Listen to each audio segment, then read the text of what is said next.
Thank you so much. Okay, so none of us get out of this alive.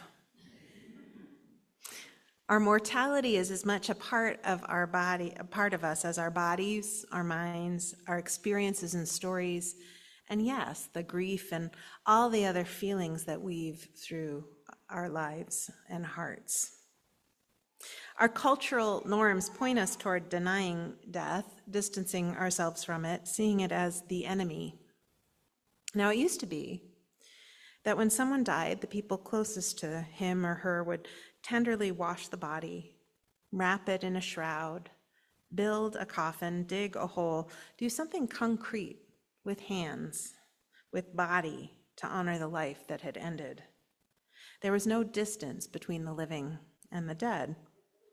Those hands-on tasks, the washing, the wrapping, the building, the digging, provided an opportunity to grieve and a chance to witness what death looks like. By the time a person reached adulthood, they'd already sat bedside with dying family members. Everyone knew what a death rattle sounded like, knew what a dead body looked like and felt like and smelled like. Even children were allowed to see and touch dead bodies. Death was just a normal and natural part of life. These days, though, we're insulated from that intimacy. When someone close is coming to the end of their life, then everything can feel strange and alien. The routine, the process, the logistics of death aren't as familiar to us as they would have been generations ago. And as a result, every loss can feel terrifying, catastrophic. And it is. I mean, death is always catastrophic. But there used to be a time when, yes, it was catastrophic, but it was also expected. And so maybe not quite as scary. I guess what I'm saying is that death doesn't have to be so confusing and strange. And neither does grief. We don't have to be afraid of grief. Grief isn't something to be avoided at all costs.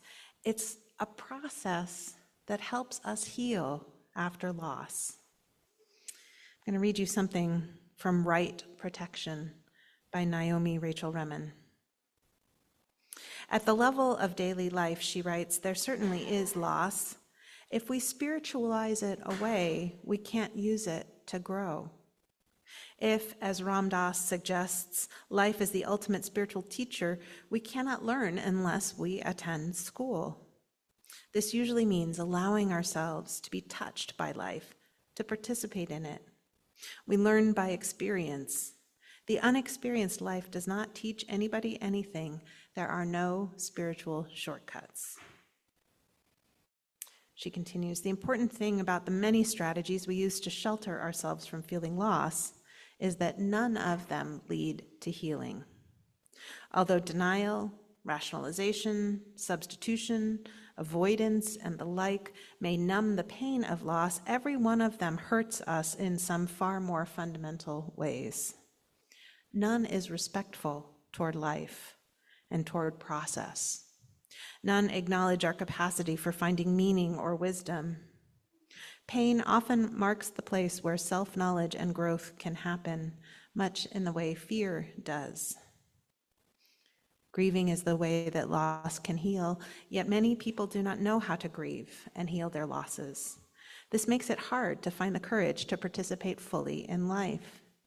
At some deep level, it may make us unwilling to be open-hearted or present, to become attached or intimate.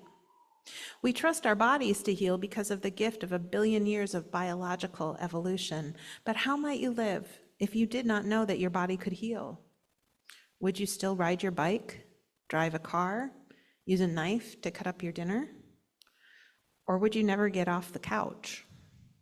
Many people have become emotional couch potatoes because they do not know they can heal their hearts. Unless we learn to grieve, we may need to live life at a distance in order to protect ourselves from pain. We may not be able to risk having anything that really matters to us, or to allow ourselves to be touched, to be intimate, to care, or be cared about. untouched. We will suffer anyway. We just will not be transformed by our suffering. Grieving may be one of the most fundamental life skills. It is the way that the heart can heal from loss and go on to love again and grow wise. If it were up to me, I would teach grieving in kindergarten, right up there with taking turns and sharing. So we'll take this moment, let them figure that out, to do some reflection. Here are questions for you.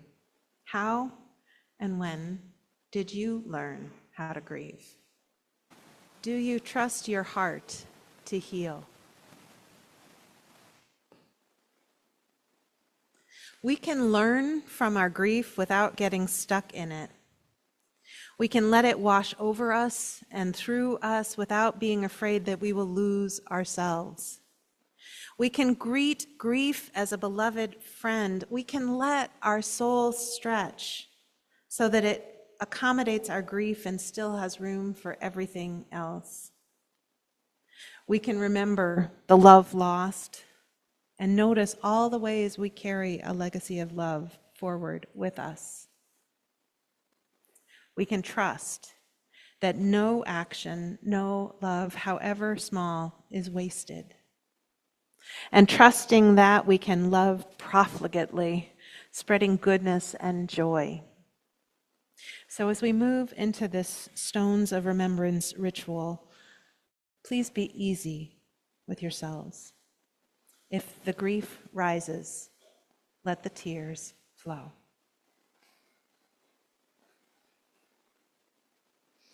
These are the words of my colleague, Christine Robinson.